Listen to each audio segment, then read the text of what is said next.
انسان یہ سوال کرتا ہے اس ہڈی کو کون زندہ کرے گا؟ اب اس کا جواب سنیے، قل یحییھا الذی انشأھا اول مرہ وہو بکل خلق علیم۔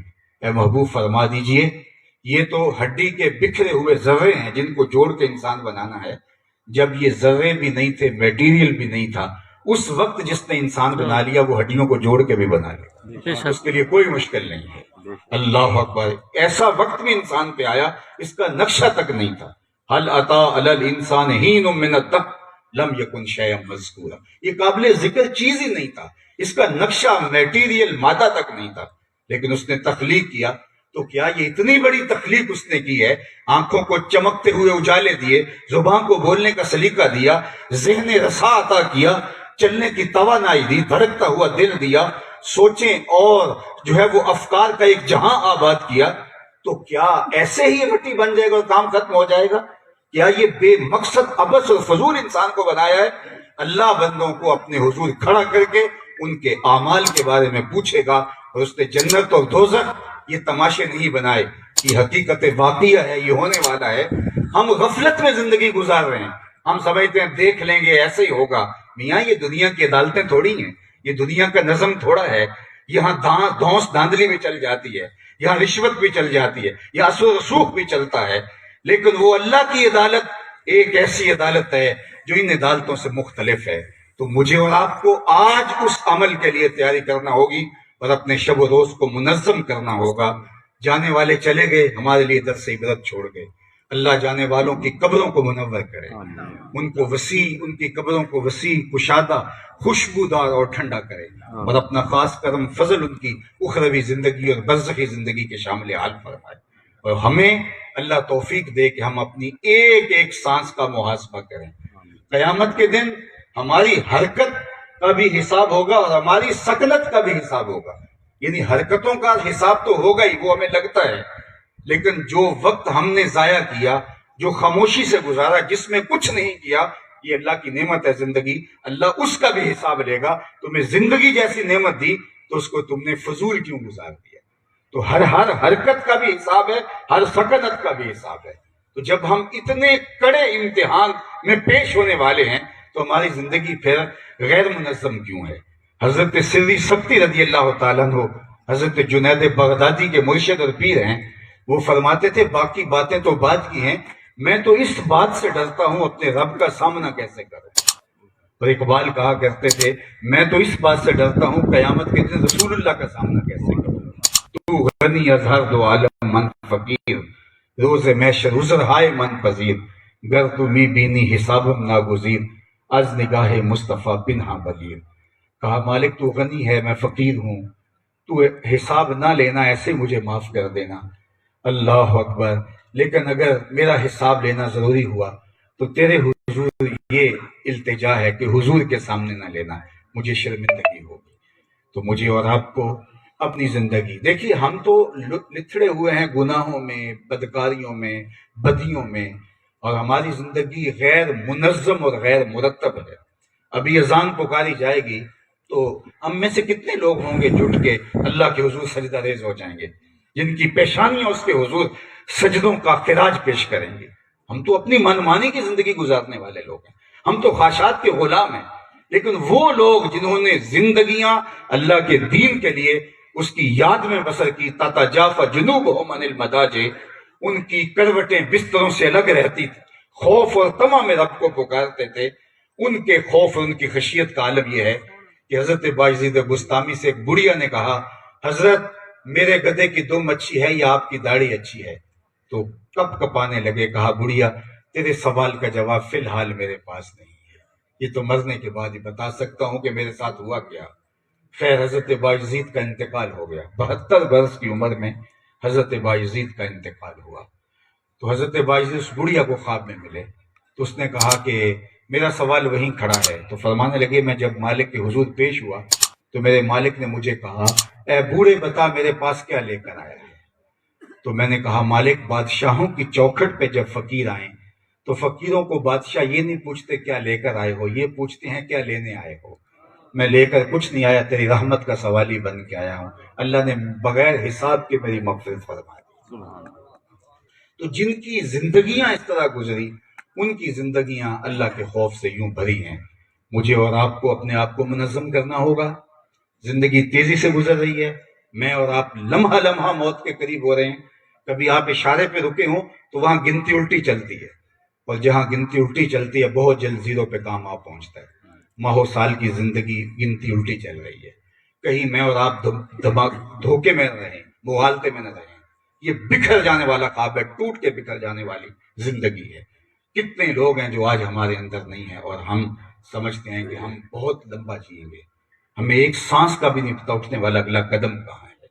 تو آج لے ان کی پناہ، آج مدد مانگ ان سے، کل قیامت کو نہ مانیں گے اگر مان گیا۔ ایک فقیر بازار میں کھڑا رو رہا تھا، تو کسی نے روک کے کہا کہ بابا کسی نے مارا ہے، تم کیوں رو رہے ہو؟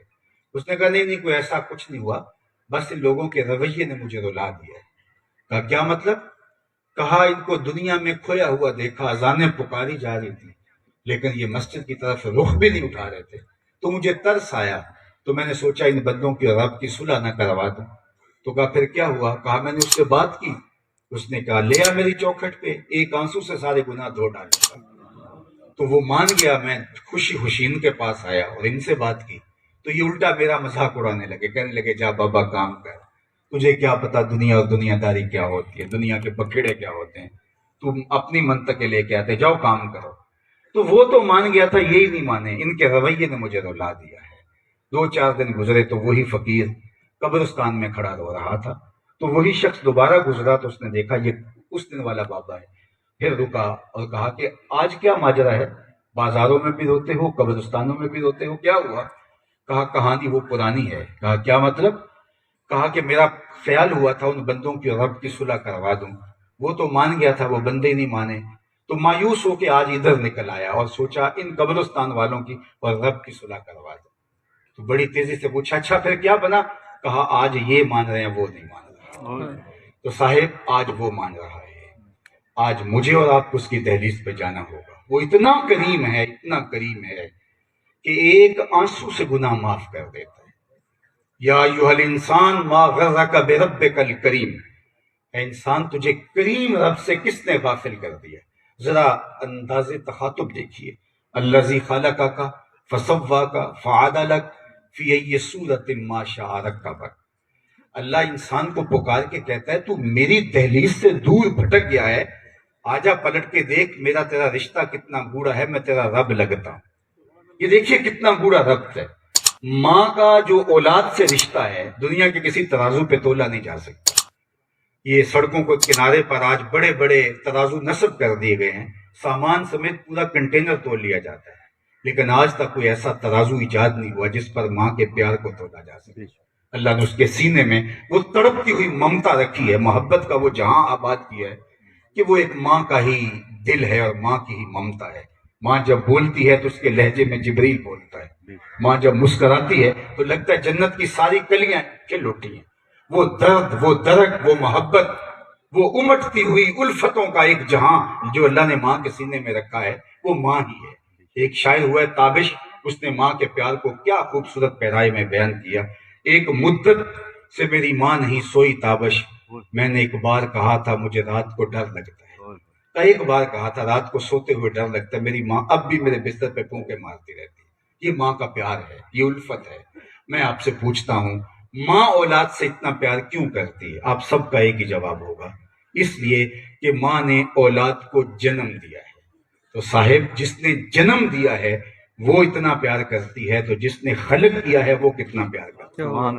ماں نے جنم دیا ہے، تخلیق نہیں کیا، تو جنم دینے والی کا یہ پیار ہے تو خالق کا کتنا پیار ہوگا۔ تو ماں کی گود چھوڑ کے بچہ بھاگ جائے تو ماں کہتی ہے نا پتر آ جائے، اتنی ٹھنڈی چھاؤں کہیں نہیں ملے گی۔ تو مالک کا در چھوڑ کے بھاگنے والوں کو اسی کی آواز آ رہی ہے۔ میں کہتا ہوں ساری دنیا کے شہد نہ چھوڑ دیے جائیں، اتنی مٹھاس پیدا نہ ہو جو اس لہجے میں رکھی گئی ہے۔ یا ایھا الانسان ما غرک بربک الکریم الذی خلقک فسواک فعدلک فی ای صورت ما شاء رکبک۔ آجا آجا، میں تجھے کتنی منمونی شکل دی ہے، کتنی صورت تجھے دی ہے، کیا جمال بخشا ہے تجھے، کیا فہم و ادراک کی بجلیاں تیرے دل دماغ کے اندر رکھی ہیں۔ آجا پلٹ کے میں تیرا رب لگتا ہوں اور تیرے ایک آنسو سے تجھے معاف کر دوں گا۔ لیکن اگر بندہ ہی سرکش ہو جائے، متمرد اور باغی ہو جائے کہ میں نہیں آتا، تو نہیں آنا تو ہے ہی، پھر جو لوگ چارپائی پہ اٹھا کے لے کے جائیں گے، پھر جو کفن میں منہ لپیٹ لپیٹ کے آتا پھرے گا، آنا تو ہے، بھاگ تو سکتا نہیں ہے، فرار کا رستہ نہیں، آنا تو اسی کے پاس ہے۔ اچھا نہیں ہے کھلے منہ چلا جائے، اچھا نہیں اپنے قدموں سے چل کے چلا جائے، جانا تو پڑے گا اس کے حضور۔ تو آئیے آج وقت ہے میں اور آپ اس کے حضور حاضر ہو جائیں اور اپنی اخروی زندگی کی بہتری کے سامان کر لیں۔ بارگاہ عزتی میں دعا ہے کہ اللہ ہمارے ممدوح خان ممتاز خان کھچی، اللہ ان کو کروٹ کروٹ جنت کی بہاریں عطا کرے، ان کی قبر کو وسیع کشادہ منور خوشبودار اور ٹھنڈا کرے۔ اللہ تعالیٰ ان کی اولاد کو، جناب خان اعظم خان صاحب کو، شہزاد خان صاحب کو اور ان کے دیگر برادران کو اللہ تعالیٰ توفیق صبر دے، آفتاب خان صاحب کو اللہ توفیق صبر دے اور ان کی عزتوں میں، شرافتوں میں، لجاپتوں میں برکتیں عطا کرے۔ سب سے بڑی بات یہ ہے کہ اللہ ہم سب کو اخروی زندگی کے لیے اچھے اعمال کی تیاری کی توفیق دے۔ مرنے والے اسی لیے عبرت چھوڑ کے جاتے ہیں۔ اللہ کے محبوب نے ایک زمانے میں منع کر دیا تھا قبروں پر جانے سے، لیکن پھر بعد میں حضور نے حکم دیا، کن تو نہیتکم عن زیارت القبور فزوروہا، فرمایا میں تمہیں کبھی روکتا تھا قبروں پر جانے سے، لیکن میں اب تمہیں خود حکم دے رہا ہوں۔ کیوں؟ لأنہا تذکر الآخرہ، قبریں آخرت کی یاد دلاتی ہیں۔ تو یہ چہلم، یہ کھانے پینے کا سامان نہیں ہے، ہم لوگوں نے اس کو جس انداز سے مرتب کر لیا، یہ ایک عبرت ہے، یہ ایک نصیحت کا سامان تھا۔ ہمیں علماء آئیں اور سکھائیں اور بتائیں کہ میاں جب وہ چلے گئے تو تم بھی باقی نہیں رہو گے، اور ہم ایک محاسبہ کریں، اپنے اندر اتر کر کے دیکھیں، اپنے اعمال کا وزن کریں۔ حاسبوا قبل ان تحاسبوا، ایک تو تمہارا حساب وہاں کیا جائے گا، یہی ہم اپنا حساب کریں، اپنی زندگی کے ایک ایک لمحے کو مرتب کریں۔ اللہ تعالیٰ جل شانہ ہم سب کو اپنی پناہ میں رکھیں۔